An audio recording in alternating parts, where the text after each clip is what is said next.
భారతదేశంలో బ్యాంకింగ్ రంగం అనేక రకాలైనటువంటి కొత్త పుంతలు తొక్కటమే కాకుండా భారతదేశంలో ఉండేటటువంటి నిమ్న వర్గాలకి అనేక మంది ప్రజలందరికీ కూడా రుణ సదుపాయం కలిగించటంలో ముందుండటం అనేటటువంటిది అభినందించాల్సినటువంటి అంశం. వీటిలలో పబ్లిక్ సెక్టార్ రంగంలో ఉండేటటువంటి బ్యాంకులు మరింతగా ముందుకు వెళ్తున్నాయి. ప్రభుత్వాల అధీనంలో ఉండేటటువంటి 12 పబ్లిక్ సెక్టార్ బ్యాంకులు ఏవైతే ఉన్నాయో, స్టేట్ బ్యాంక్ ఆఫ్ ఇండియా లాంటి పెద్ద బ్యాంకుల నుంచి పంజాబ్ అండ్ సింధ్ బ్యాంక్ లాంటి చిన్న బ్యాంకుల వరకు కూడా ప్రభుత్వాల యొక్క షేర్ హోల్డింగ్స్, వారి యొక్క పెట్టుబడులు గణనీయంగా ఈ ప్రభుత్వ రంగ బ్యాంకుల్లో ఉన్నటువంటి నేపథ్యంలో చాలా విపరీతమైనటువంటి బ్యాంకింగ్ బిజినెస్, దాదాపుగా 200 లక్షల కోట్ల రూపాయల పైచిలికే పబ్లిక్ సెక్టార్ రంగ బ్యాంకులన్నీ కూడా వారి యొక్క బిజినెస్ను చేస్తూనే ఉన్నాయి.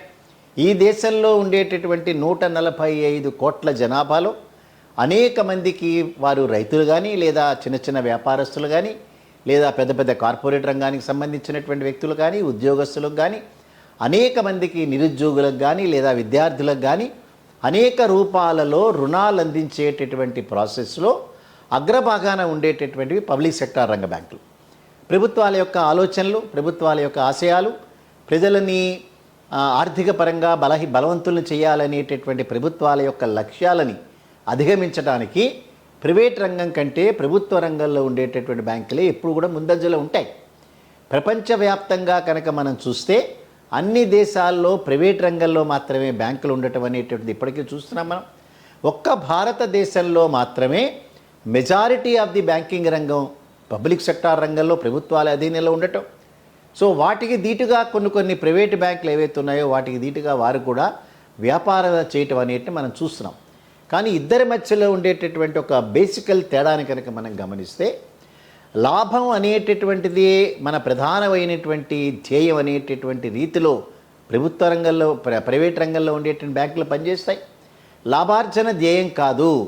సొసైటీని అంటే సమాజాన్ని అభివృద్ధి చేయటం, సమాజంలో ఉండేటటువంటి అనేక మంది వ్యక్తుల యొక్క ఆర్థికపరమైనటువంటి ప్రగతిని సాధించటం మన ప్రధాన ఉద్దేశమని పబ్లిక్ సెక్టార్ రంగ బ్యాంకులు చేస్తున్నాయి.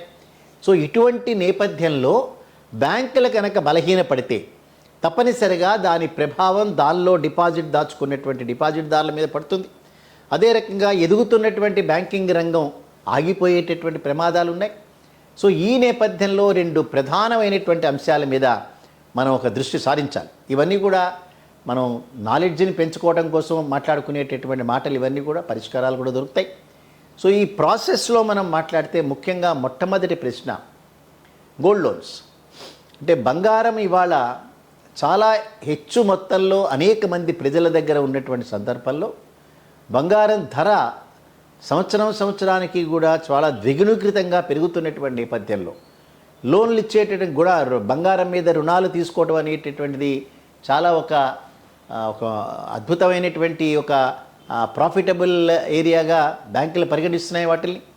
సో బ్యాంకులు వాటిల్ని పరిగణించడమే కాకుండా వాటిల్ని తిరిగి మదుపు చేసేటటువంటి ప్రాసెస్లో బంగారాన్ని కుదోబెట్టి వాటి మీద రుణాలు తీసుకుని వారి యొక్క వ్యాపారాలు చేసుకునేటటువంటి వారు కూడా చాలా ఎక్కువలో ఉన్నారు. కోఆపరేటివ్ రంగం విరివిగా రుణాలు ఇస్తోంది. గ్రామీణ బ్యాంకులన్నీ కూడా విరివిగా రుణాలు ఇస్తున్నారు. ఇక పబ్లిక్ సెక్టార్ రంగ బ్యాంకులు అయితే చాలా పెద్ద మొత్తంలో రుణాలను అందిస్తుంది గోల్డ్ లోన్ మీద. ఇటువంటి గోల్డ్ లోన్స్ అనేటటువంటిది భారతదేశంలో నార్త్తో కనుక కంపేర్ చేస్తే సౌత్లోనే ఎక్కువగా ఈ రుణాలు ఉండటం అనేటటువంటి మనం చూసాం.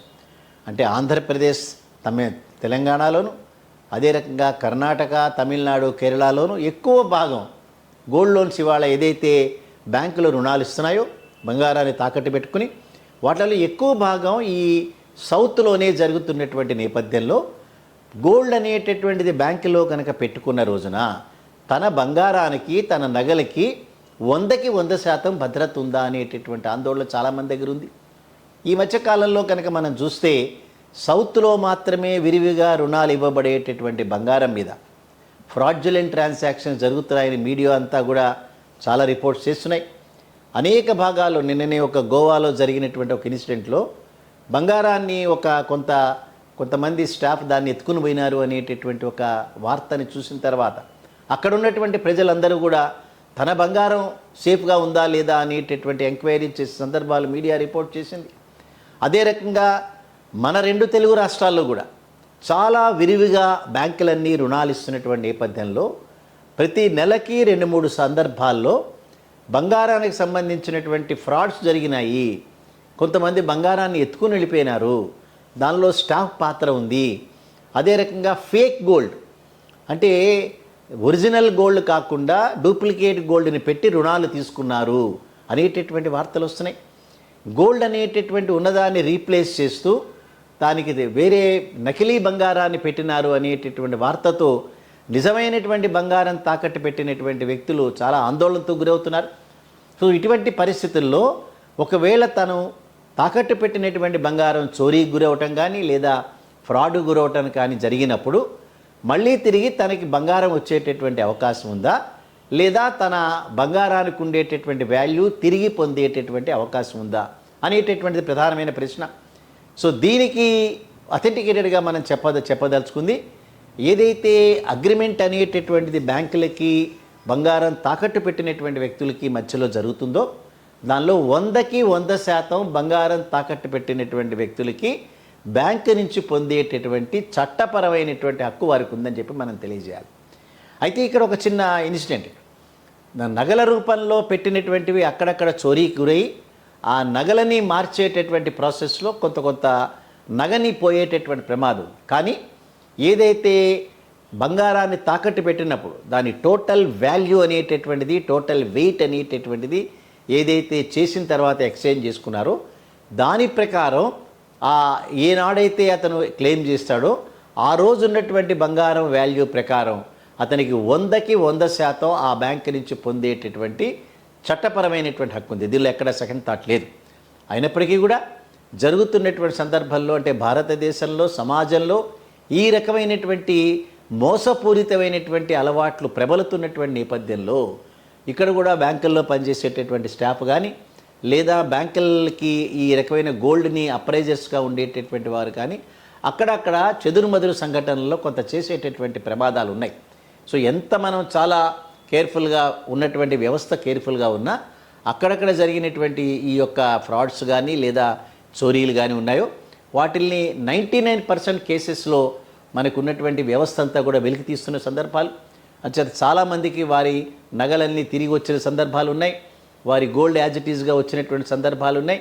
సో ఎక్కడా కూడా ఏ రకమైనటువంటి ఇబ్బంది లేకుండా 100% వారి యొక్క బంగారపు విలువని ఆ బ్యాంకు నుంచి తీసుకునేటటువంటి 100% హక్కు వారికి చట్టరీత్యా ఉంది.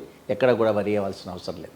ఇక రెండో విషయం, ఎప్పుడైతే ఈ బ్యాంక్స్ అన్నీ కూడా చాలా ముందుకు వెళ్తున్న సందర్భంలో భవిష్యత్తులో మరింతగా భారతీయ బ్యాంకింగ్ రంగం ఈ పోటీతత్వాన్ని తట్టుకొని ప్రైవేట్ రంగ బ్యాంకులకి పబ్లిక్ సెక్టార్ రంగ బ్యాంకులకి మధ్యలో ఉండేటటువంటి పోటీ ఏదైతే ఉందో ఖాతాదారులకి సర్వీస్ చేయాలని తక్కువ రుణాలకే తక్కువ వడ్డీకే రుణాలు ఇవ్వాలనేటటువంటిది, త్వరితగతంగా రుణాలన్నీ ఇవ్వాలనేటటువంటిది, దాచుకున్నటువంటి డబ్బుకి 100% భద్రత కల్పించాలనేటటువంటి ఆశయంతో బ్యాంకులన్నీ ముందుకు వెళ్తున్నాయి. ఇటువంటి సందర్భంలో రుణాలు తీసుకున్నటువంటి వ్యక్తి ఒకవేళ ఏదైనా ప్రత్యేకమైనటువంటి పరిస్థితుల్లో ఆ రుణాలను కనుక రీపే చేయకపోతే ఇప్పటికీ కూడా బ్యాంకుల్లో ఏదైనా ఈ డిఫరెంట్ స్కీమ్స్ ఏమైనా ఉన్నాయా అనేటటువంటిది అనేక మంది ఆలోచించేటటువంటి.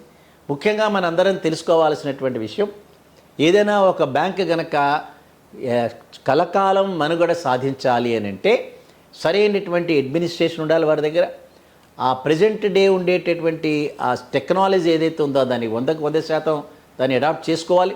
ఈ టెక్నాలజీని ఇంప్లిమెంట్ చేయగలిగినటువంటి ఈ తరానికి సంబంధించినటువంటి వ్యక్తుల్ని రిక్రూట్ చేసుకోవాలి. సో ఇవన్నీ చేసిన తర్వాత వారి దగ్గర ఎవరైతే డిపాజిట్ చేసుకున్నారో అది ఆ బ్యాంకు మనుగడకి ఆక్సిజన్ లాంటిది. సో ఆ డిపాజిట్ దారికి 100% వారికి భద్రత కల్పించాలి, గౌరవాన్ని కల్పించాలి. ఎప్పుడు ఏ రకమైనటువంటి వారి యొక్క ఎంక్వైరీస్ ఉన్నా కూడా తక్షణమే దాన్ని అటెండ్ చేయాలి.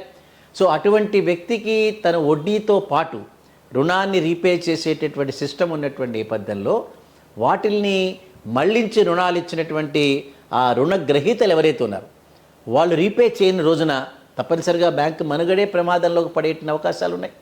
గడిచినటువంటి 2-3 సంవత్సరాల కాలంలో చూస్తే అతిపెద్ద బ్యాంకులు యునైటెడ్ స్టేట్స్ ఆఫ్ అమెరికాలో బొక్కబోర్లబడ్డాయి.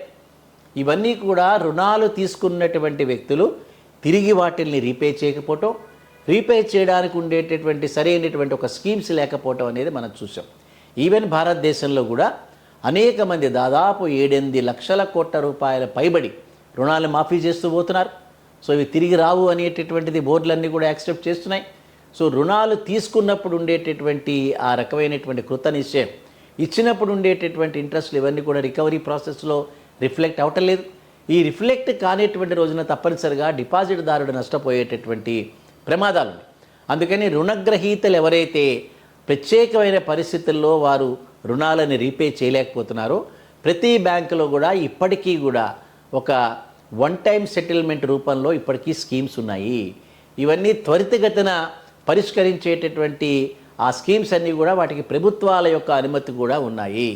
మొన్ననే నిర్మలా సీతారామన్ గారు మాట్లాడుతూ బ్యాంకుల యొక్క చీఫ్ ఎగ్జిక్యూటివ్స్ అందరినీ కూడా అడ్రస్ చేస్తూ బారోవర్ని అన్నెసెసరీ వారిని ఓవర్ బర్డెన్ చేయకండి, అందుకని వారికి కావాల్సినటువంటి రుణాలు ఏవైతే మీరు త్వరితగతిన వారికి ఇస్తున్నారో దానిలో ఇన్సూరెన్స్ ప్రొడక్షన్ దానిలో ఇంక్లూడ్ చేయటం, లేదా అనవసరమైనటువంటి హిడెన్ ఛార్జెస్ వేసి రుణం రికవరీ కానటువంటి పరిస్థితిని మీరు క్రియేట్ చేయకండి అన్నిటిని చాలా క్లియర్గా చెప్పారు.